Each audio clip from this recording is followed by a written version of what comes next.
Bonjour et bienvenue dans Dimanche en politique, le magazine politique de France 3. L'heure est à la relance économique. Une nouvelle version du coûte que coûte, 100 milliards, un chiffre tout rond pour relancer la machine. Mais ça suffira-t-il à limiter la casse qui s'annonce, des entreprises qui ferment, des suppressions d'emplois à venir, à rassurer les Français aussi? Le Premier ministre promet des effets concrets pour le plus de gens possible, à voir comment ça se fera.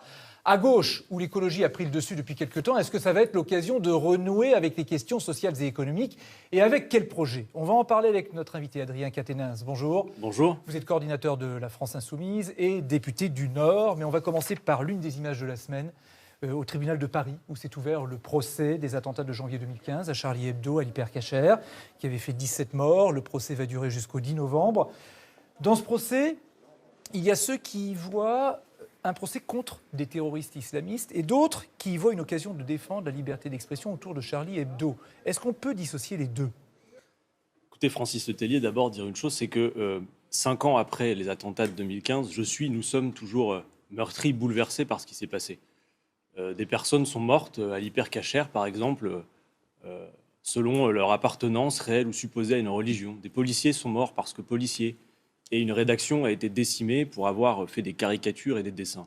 Je suis Charlie, ça marche toujours pour vous? Mais écoutez, une chose est sûre, en tout cas, c'est que vous savez, moi, la rédaction de Charlie Hebdo, c'est toujours avec beaucoup d'émotion que j'en parle, parce que des gens comme Charb, Bernard Maris, ceux qui sont tombés ce jour-là, étaient des gens qui, lorsque j'étais adolescent, ont été des moteurs de mon engagement politique. Ils étaient de tous les combats pour les sans-papiers, sur la lutte contre le mal-logement. Donc prétendre que ces gens-là seraient suspects de racisme, c'est ne pas les connaître. Il y a donc une confusion essentielle pour ceux qui ont fait ça. En France, la liberté d'expression n'est pas négociable. Il ne faut pas confondre, Francis Letellier, le fait de critiquer, de caricaturer une conviction, ce que fait Charlie Hebdo, c'est une liberté d'expression en France, avec le fait de s'attaquer à des personnes. Parce que vous voyez, par exemple, c'est toute la différence avec ce qu'a fait Valeurs Actuelles, avec le dessin abject qui a été fait de ma collègue Danielle Obono, dont l'intention raciste ne fait aucun doute. Donc en clair, vous faites une différence entre le procès contre les terroristes islamistes et la liberté d'expression? Non, les deux sont liés, intimement, bien évidemment. Mais dire que la liberté d'expression n'est pas négociable et qu'en France, on a le droit de critiquer, de contester, de caricaturer des opinions, mais qu'on n'a pas le droit, en revanche, de s'attaquer à des personnes en raison de leur appartenance réelle ou supposée à une religion, et que ça, c'est du racisme, et que le racisme en France n'est pas une opinion, c'est un délit. Vous savez, au-delà de ce procès, c'est un procès historique. Je pense d'abord aux familles des victimes. C'est une occasion de la réparation. Au-delà de la justice qui doit faire son travail et apporter une forme de réparation aux familles des victimes auxquelles je pense. Il y a finalement, bien au-delà de ce procès, quelque chose qui est en cause et qu'il faut protéger par-dessus tout, c'est l'unité du peuple en France. Ne jamais oublier que celles et ceux qui ont commis ces actes en 2015 avaient un objectif politique, qui est de faire en sorte qu'il y ait un clivage en France entre, d'un côté, les musulmans et le reste du peuple de France. Cette dislocation n'est pas possible. Nous sommes en République, nous sommes pour l'égalité, et l'unité est extrêmement importante, surtout face aux défis qui nous font face. Alors, pour aller plus loin, à propos de la lutte contre l'islamisme, ça se joue aussi au Sahel, où 2 militaires français ont été tués au Mali, lors d'une opération dans le cadre de l'opération Barkhane. La France est et reste engagée sans relâche contre les groupes armés terroristes, a déclaré la ministre de la Défense. Est-ce qu'il y a une autre solution? Je présente d'abord, si vous me permettez, mes condoléances aux familles, aux proches des 2 militaires tués, à leurs frères et sœurs d'armes. Et il porte à 45 le nombre de militaires français tués depuis que nous sommes engagés sur ces opérations. Ça fait 7 ans que la France est engagée sur place, sans que jamais d'ailleurs nos objectifs n'aient été discutés, n'aient été débattus. Ça veut dire quoi, la France doit se retirer? Ça veut dire en tout cas que nous réclamons, le groupe parlementaire de la France Insoumise réclame, comme nous l'avions déjà fait lorsqu'il y a eu, vous en souvenez, 13 militaires précédemment qui avaient été tués, nous réclamons un débat à l'Assemblée nationale sur les objectifs que nous poursuivons sur place. Mais pour l'instant, vous ne dites pas qu'il faut se retirer du pays. Alors ce que je dis, c'est qu'actuellement, le Mali, les Maliens sont en train de procéder... Contrairement à ce qui se raconte, ce n'est pas un coup d'État là-bas au Mali, c'est une révolution citoyenne qui est en cours. Et les militaires eux-mêmes qui sont engagés depuis 7 ans là-bas expliquent que la solution au Mali n'est pas une solution militaire. Les militaires eux-mêmes le disent, c'est une solution politique. Est-ce que vous dites qu'il faut se retirer du Mali? Ce que je dis, Francis Letellier, c'est que nous avons besoin d'un débat à l'Assemblée pour délimiter quels sont nos objectifs et quelles sont les conditions à réunir pour se retirer. Car oui, je vous le dis, nous n'avons pas vocation à rester durablement installés au Mali. Donc quels sont nos objectifs ? Comment faire pour les atteindre et quelles sont les conditions à réunir pour se retirer? Quels sont les objectifs poursuivis par l'armée sur place? La France doit avoir ce débat. Le plan de relance est sur les rails, je le disais tout à l'heure, 100 milliards pour l'économie sur 2 ans, mais le coronavirus est toujours là, 8550 nouveaux cas en 24 heures, masque pour tout le monde, à l'école ou au travail, et Emmanuel Macron qui célèbre la République, la 3e en l'occurrence. Comment remettre l'économie française sur les rails de la croissance? Premier axe, la transition écologique, 30 milliards d'euros. Deuxième volet, la compétitivité des entreprises, 35 milliards. Pour elles, baisse des impôts de production, concrètement, c'est moins de taxes. Enfin, la cohésion sociale, 35 milliards. Elle passe par un plan pour l'emploi des jeunes. Il faudra rembourser cette dette. On le fera comment? Par la croissance, par la bonne tenue de nos finances publiques et par la poursuite de réformes structurelles. Et il ne suffit pas de dire que les taux d'intérêt sont faibles pour considérer qu'il sera facile de rembourser. Ils retrouvent enfin le chemin de l'école. Je ne suis pas stressée par rapport à tout ça. Les enfants, ils s'adaptent. Avant d'accéder aux salles de classe, nouveau lavage de mains obligatoire et de nombreux doutes pour cette professeure principale. Là, avec une part d'inconnu, on a un petit peu peur de ne pas faire les choses bien.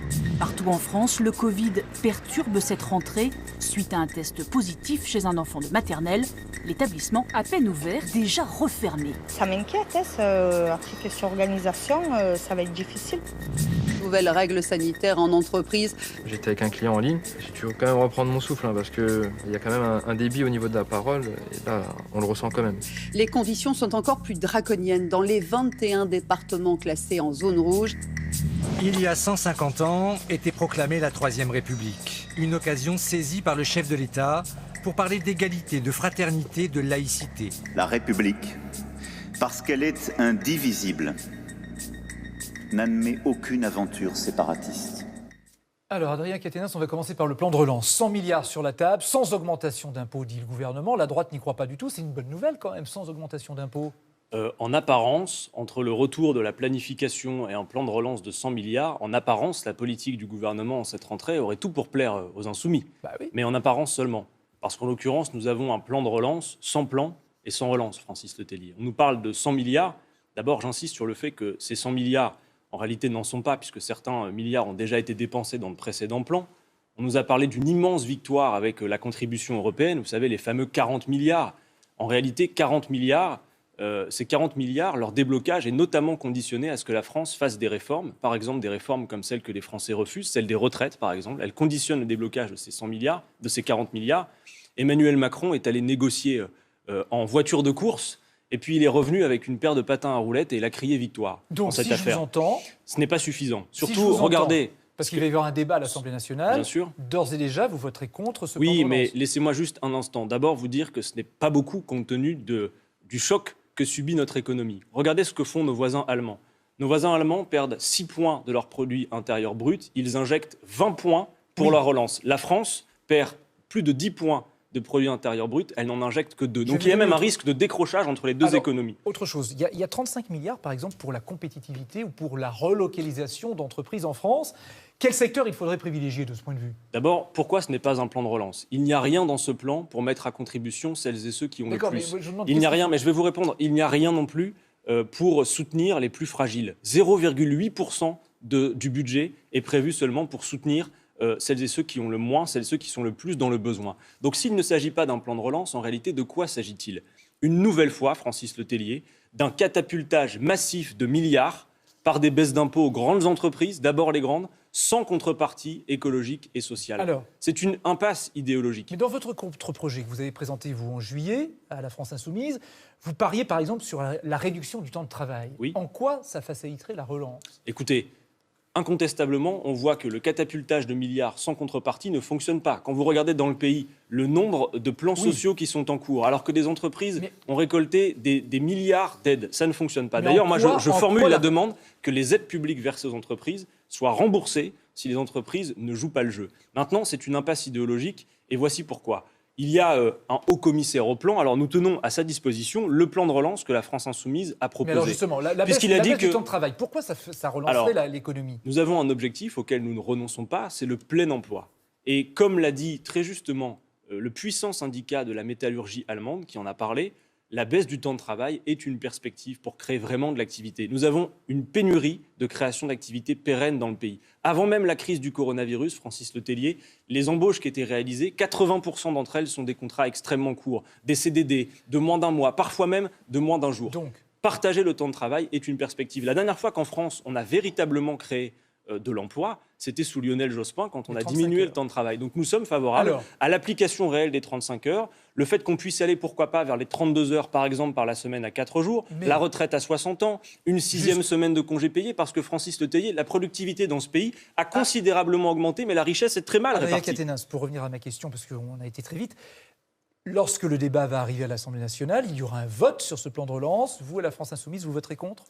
À la France Insoumise, pour ne pas nous enfermer dans l'idée que simplement on ferait que voter contre, oui, dans ces conditions, nous voterons contre. Mais d'abord, nous ferons, comme d'habitude, comme nous l'avons fait pendant toute la séquence du confinement, des tonnes de propositions. Vous parliez de l'écologie, Francis Letellier. On nous parle de 30 milliards, mais 30 milliards en une fois. Ce serait 50 milliards par an, selon les études les plus sérieuses, qu'il faudrait pour la neutralité carbone. La planification écologique que nous appelons de nos voeux, ça serait créateur d'emplois. D'abord, le changement climatique est irréversible, il faut le prendre en charge. Sur la planification, oui. François Bayrou a été nommé au commissaire au plan. Il est chargé de réfléchir à ce que sera la France d'ici 2030. Est-ce qu'il est l'homme de la situation ? Est-ce que vous lui faites confiance ? Écoutez, le fait que François Bayrou soit nommé à ce poste, a priori et toujours en apparence à ce stade, Francis Letellier indique plutôt que Emmanuel Macron a envie de donner de l'importance. Maintenant, moi j'ai regardé un peu dans le détail, pour l'instant, les décrets qui ont été publiés. J'observe que M. Bayrou, en gros, pour l'instant, est à la tête de ce qui existe déjà, c'est-à-dire France Stratégie, qu'on a appelé Haut Commissariat au Plan. Je souhaite que nous ayons une véritable planification en France, parce que le changement climatique est irréversible et nous avons un temps limité pour faire face à ce problème. Juste un exemple. La transition de notre modèle agricole, la transition énergétique, l'économie de la mer que nous appelons de nos voeux. Ce sont autant de grands projets qui pourraient non seulement prendre en charge le défi climatique, mais aussi créer de l'emploi. Il y a des millions d'emplois à la clé. C'est plus intelligent que de faire ce qu'a souhaité le MEDEF, parce que M. Roux de Bézieux l'a dit très clairement. Il a dit « ce plan de relance, en gros, c'est ce que nous avions globalement demandé ». Emmanuel Macron est donc bien le président de toujours les mêmes, ceux qui ont le plus, et qui en plus sont aujourd'hui incapables de régler les grands défis qui nous font face. Emmanuel Macron, on l'a vu, qui a célébré les 150 ans de la création de la Troisième République, c'était vendredi. Il a rappelé qu'un projet de loi de lutte contre le séparatisme va être présenté dans quelques semaines, parce que la République est en danger, a-t-il dit. Est-ce que vous faites ce constat, vous aussi ? Est-ce que la République est en danger ? D'abord, j'observe que le choix qu'il a fait de fêter les 150 ans de la République est un choix éminemment politique. Car en réalité, il fête là la déclaration de la Troisième République, mais la République a un contenu révolutionnaire qu'Emmanuel Macron, une dimension révolutionnaire qu'Emmanuel Macron essaye d'annuler. Non, Monsieur Macron, la République n'est pas née il y a 150 ans, elle est née il y a 228 ans, le 21 septembre 1792, et elle porte un contenu révolutionnaire. Liberté, égalité, fraternité, c'est un projet politique, Francis Letellier, toujours inachevé en France. On ne le vérifie pas partout. Et Emmanuel Macron, lui, se situe dans, effectivement, ces petites injonctions qui n'ont rien à voir avec ce qu'est véritablement la République. Il faut faire en sorte de donner corps à ce projet républicain. Liberté, égalité, fraternité, ça a du sens. Lui dit aussi, il a rappelé que la laïcité, dans son discours, c'est le droit de croire ou ne pas croire. Est-ce qu'il y a la même définition de la laïcité à la France Insoumise ? Mais il n'y a pas plusieurs définitions de la laïcité, Francis Letellier. Et Emmanuel Macron, mais bien sûr que non, nulle part. Mais attendez, là-dessus, qu'on soit très clair. Une bonne fois pour toutes, qu'est-ce que la laïcité ? Ce n'est pas une religion non plus, d'ailleurs, la laïcité. C'est quelques principes qui sont garants de l'unité du peuple en France. C'est le fait de dire nous sommes égaux en droit, la loi est la même pour tous, sans discrimination aucune. C'est le fait de dire qu'on a la liberté de conscience et de culte en France et qu'on sépare strictement, j'insiste sur ce point, le domaine politique, la sphère publique, du domaine privé, le religieux. Pas de religion en politique. Que fait Emmanuel Macron quand il accepte d'aller se faire sacrer chanoine de Latran ? C'est une insulte à la laïcité, c'est un coup de canif dans le pacte laïque. Quand on l'a vu dans le quinquennat précédemment, par exemple quand M. Manuel Valls, qui donne par exemple beaucoup de leçons sur la laïcité, assiste à la béatification d'une cathédrale à Troyes, c'est historique, ça ne s'est jamais fait en République. Donc la laïcité n'est pas à géométrie variable. Vous savez, c'est pas juste un mot pour détester avec des mots honorables, en l'occurrence toujours une seule religion, la même qui est visée. Quand le Rassemblement national, en l'occurrence les musulmans. Mais quand le Rassemblement national, par exemple, décide de favoriser toujours des écoles privées, etc., confessionnelles parfois, eh bien en réalité c'est un coup de canif dans le pacte républicain. Mais vous avez parlé de séparatisme. Moi je m'interroge, je ne veux pas évacuer le débat. Lequel ? Le macronisme est un séparatisme, Francis Letellier. C'est Emmanuel Macron lui-même qui organise le séparatisme, celui des riches, à qui il donne toujours plus. C'est lui qui a fait en sorte que la règle commune, le code du travail, soit divisé en autant de règles qu'il qu'il y a d'entreprises. Le parallèle entre ça et le séparatisme dont il le parle, macronisme est un séparatisme. Quand Emmanuel Macron propose la différenciation territoire par territoire, c'est autre chose que la République que nous appelons de nos vœux. Bien. Alors, la gauche est en pleine ébullition à moins de 2 ans de la présidentielle. On va en parler avec Nathalie Moret, des quotidiens régionaux du groupe EBRA. Bonjour Nathalie. Bonjour Francis. Et parmi les journaux du groupe EBRA, il y a Le Progrès, Le Républicain Lorrain notamment. 2022, les socialistes, les écologistes, les communistes, les insoumis, tout le monde s'y voit. Mais évidemment, charité bien ordonnée commence par soi-même, adage bien connu. Et pour l'instant, tout le monde s'observe. Et nous sommes allés au Festival des idées de la Charité-sur-Loire où vous étiez hier. Tout à fait.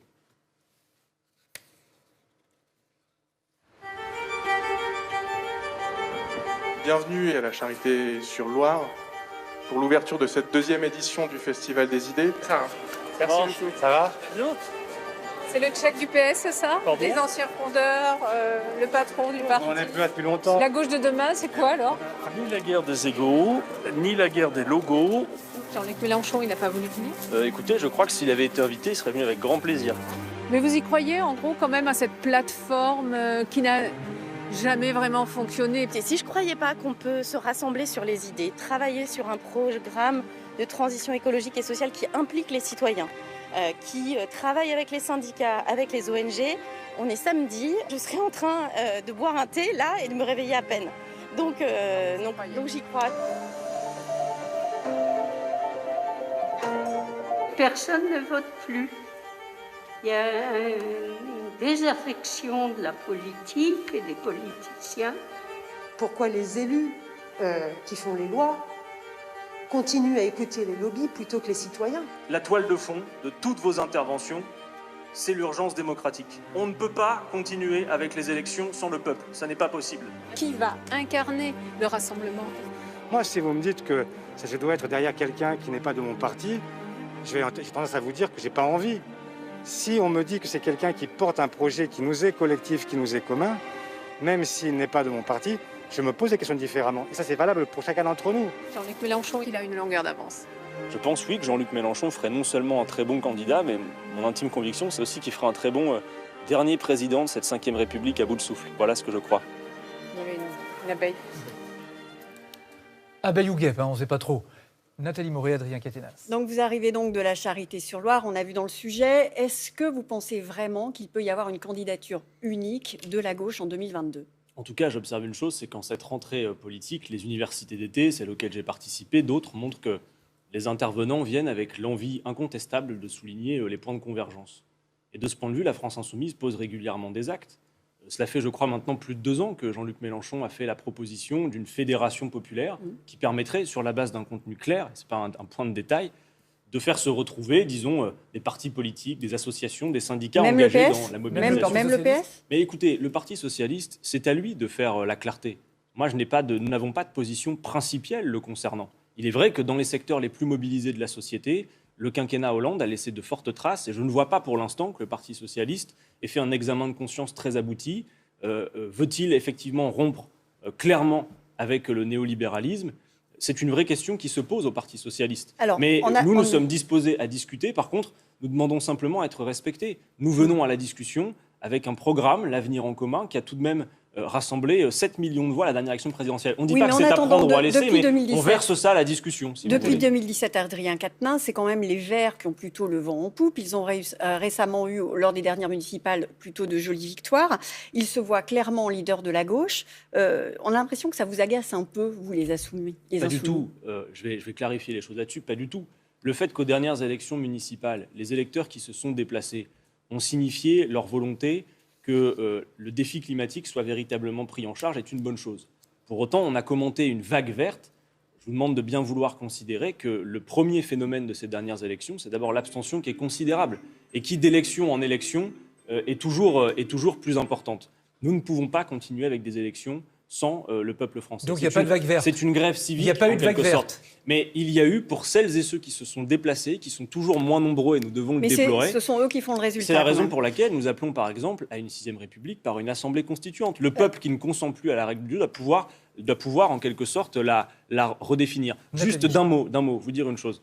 On se retrouve, on discute Néanmoins, les points qui font débat entre nous ne doivent pas être mis sous le tapis. Il y en a quelques-uns, on les connaît. Par exemple. La question européenne, par exemple, qui fait débat. Vous voyez, j'observe, et c'était le cas au Festival des idées, que les écologistes reprennent à leur compte les propositions tirées de la Convention citoyenne pour le climat. Moi, très franchement, ça me va très bien parce que 90% de ce contenu se trouve aussi dans le programme de la France Insoumise. Mais là où il faut qu'on ait le débat, c'est que l'essentiel de ces propositions sont incompatibles avec les traités européens. Alors comment fait-on? Est-ce qu'on dresse simplement une liste de vœux pieux ou est-ce qu'on essaye de rendre nos programmes opérationnels? On voit que le problème, il est quand même un petit peu avec le PS, mais justement, il y a un socialiste qui est plutôt assez bienveillant avec Jean-Luc Mélenchon, c'est Lionel Jospin, qui rend plutôt hommage au leader de la France Insoumise dans un livre. En revanche, il dit « Il y a chez lui un conflit entre son intelligence et son tempérament ». Voilà le verbatim. Est-ce que vous l'entendez comme un avertissement pour 2022? D'abord, je veux saluer les prises de position de Lionel Jospin parce que dans la période, je crois que on voit bien que c'est un penseur assez fin de la situation politique et je pense que sa contribution est tout à fait utile. Sur cette phrase-là? Eh bien, d'abord, il a des mots tout à fait sympathiques pour Jean-Luc Mélenchon. Vrai, quant au tempérament, je crois surtout que nous avons besoin de dirigeants politiques qui font preuve d'une forme de détermination. Et je crois que Jean-Luc Mélenchon, compte tenu de son expérience, du fait que tout au long de sa vie politique, il a eu la clarté et la constance dans les idées, y compris quand il a quitté le Parti socialiste. Il l'a quitté parce qu'il estimait que, précisément, lui, ses convictions n'avaient pas changé, mais que son parti, celui dont il avait participé pendant plusieurs décennies, avait viré de bord, notamment sur la question du libéralisme économique. Donc je crois que Jean-Luc Mélenchon a dit récemment qu'il se sentait, pourquoi pas, une vocation de candidat commun. Très franchement, j'interroge. Quel est le problème? Est-ce qu'il doit y avoir une primaire à gauche? J'interroge nos partenaires. Il doit y avoir une bonne fois primaire pour à gauche? toutes. Avant même la question du casting. Parce qu'on nous dit parfois qu'on personnaliserait tout. Mais ce n'est pas nous qui personnalisons. Nous avons un programme. Quel est le problème avec le programme de la France Insoumise? Ce n'est pas à prendre ou à laisser. Discutons-en. Et puis ensuite, quel est le problème avec Jean-Luc Mélenchon? Est-ce que ça doit être tranché par une primaire à gauche? Très franchement, je crois qu'à droite comme à gauche, partout, dans tout le spectre politique, tout le monde a bien vu que les primaires étaient un piège. Donc et pas que de primaire. Plus personne n'a envie d'y retourner. Commençons par discuter du projet et j'interroge nos partenaires. Quel est le problème? Discutons du fond. Parce que nous avons une contribution de fond à verser au débat. Est-ce que le problème, ça peut être Jean-Luc Mélenchon? Et moi, je pense que Jean-Luc Mélenchon, c'est mon avis, vous oui, le supporterez, d'accord, plutôt une solution. Est-ce que pour d'autres, ça peut être le problème? Mais pour moi, ce serait un soulagement s'il présentait sa candidature. Et je crois que compte tenu le plus vite possible, octobre, c'est le bon calendrier. En tout cas, je pense que ce serait un véritable soulagement parce que nous n'avons pas ce problème d'incarnation et de discussion. Par contre, discutons sur le fond. Véritablement. Enfin, Jean-Luc Mélenchon est quand même le candidat qui a été à 2 reprises, candidat d'ailleurs de plusieurs partis, y compris du Parti communiste français, avec un score tout à fait honorable. Et jamais 203. Presque 20% à la dernière élection présidentielle. Ben, qui peut dire que on ferait moins bien la prochaine fois? Ah, mais il y avait d'autres. C'est même le contraire. Les Français ne veulent pas, ils le disent, ils ne veulent pas du duel Macron-Le Pen. Les sondages le montrent. Il faut créer une majorité d'adhésion. Un mot sur les régionales et les départementales qui auront lieu dans 6 mois. Après avoir raté les municipales, est-ce que la France Insoumise va faire une coalition avec d'autres formations politiques? Nous n'avons pas raté les élections municipales. Nous avons atteint nos objectifs. Nous avons participé à des coalitions, parfois dès le premier tour. Et plusieurs des villes qui ont été victorieuses, je pense par exemple à Lyon, à Grenoble, à Marseille, l'ont été grâce au concours aussi des Insoumis. Alors pour les élections départementales et régionales, nous avons une proposition à faire. Nous l'avons formulée déjà avant l'été et je la reformule sur votre plateau parce qu'on attend toujours pour certains les réponses. Nous proposons un cadre national de discussion sur la base d'éléments programmatiques qui éviteraient qu'on reparte dans la géométrie variable, la tambouille région par région. Sur la base de quelques éléments, avoir un bouclier social et sanitaire dans les régions et les départements, engager à l'échelle de ces collectivités la bifurcation écologique, démocratiser ces collectivités. Nous avons envoyé des courriers à l'ensemble des partenaires potentiels. Et nous proposons que cette discussion se fasse à l'échelle nationale. Qui vous a pas répondu? Ça commence. Écoutez, pour l'instant, c'est surtout des affaires d'agenda. J'ai bon espoir que l'on puisse rencontrer tout le monde. Mais je mets en garde. Nous avons connu dans la précédente élection de la géométrie variable. C'est complètement illisible. Si on considère qu'il y a un défi qui est aussi l'abstention, il faut de la lisibilité. Mais pour être très clair, raison pour laquelle nous est-ce que proposons ça veut ce dire cadre. qu'il faut s'attendre à des listes communes, Europe Écologie Les Verts, la France Insoumise, PS, Je vais vous dire, Francis Letellier, j'espère même que ça ira au-delà de ça. C'est-à-dire qu'il ne s'agit pas simplement de faire une coalition de partis. Il s'agirait d'y intégrer des gens qui sont engagés dans les mobilisations des citoyens, plus que des partis politiques. Est-ce que vous pouvez imaginer rassembler tout le monde sur ces listes-là? Mais en tout cas, j'imagine que dès l'instant où la base est claire, avec celles et ceux qui sont clairement en opposition avec la politique du gouvernement, sans ambiguïté, et contre les politiques libérales qui font la catastrophe sociale et écologique qu'on voit, il y a possibilité de discuter. Question, Nathalie. Vous êtes élu de la région Nord-Pas-de-Calais, des Hauts-de-France. Xavier Bertrand est l'actuel président. Est-ce que vous le défierez au régional en mars prochain? Est-ce que vous serez candidat contre lui? Et la France Insoumise, en toute hypothèse, soutiendra un candidat dans les Hauts-de-France mais pas vous. Les départementales régionales. Écoutez, on n'a pas encore discuté de tout ça, très franchement. D'abord, accordons-nous sur d'abord, accordons-nous sur les projets. Faisons en sorte d'avoir un cadre de discussion nationale, je l'appelle vraiment de mes voeux, et puis ensuite on verra la question des candidatures. On nous reproche de trop personnaliser, ce n'est pas nous qui personnalisons en l'occurrence. C'est dans 6 mois, on verra. Merci Nathalie. Merci. On va terminer par le visage d'Alain Koch. 57 ans, il est atteint d'une maladie dégénérative. Il a interpellé Emmanuel Macron pour lui demander que lui soit accordée une dérogation à la loi sur la fin de vie, afin qu'on lui prescrive du barbiturique qu'il mènerait vers la mort de façon digne, dit-il. Le président de la République a refusé parce que la loi ne le permet pas. Alain Koch a décidé d'arrêter ses traitements. Est-ce que vous auriez espéré de la part du président de la République un geste? Écoutez, cet homme a 57 ans, il est malade depuis l'âge de 23 ans, sa maladie est incurable et lui provoque des souffrances atroces. Il a écrit au président de la République pour demander à mourir dans la dignité. Le président de la République lui a fait une réponse en disant « Monsieur, j'entends votre demande en gros, mais je ne suis pas au-dessus des lois ». Il se trouve que la France Insoumise avait proposé à l'Assemblée nationale une loi pour le droit de mourir dans la dignité.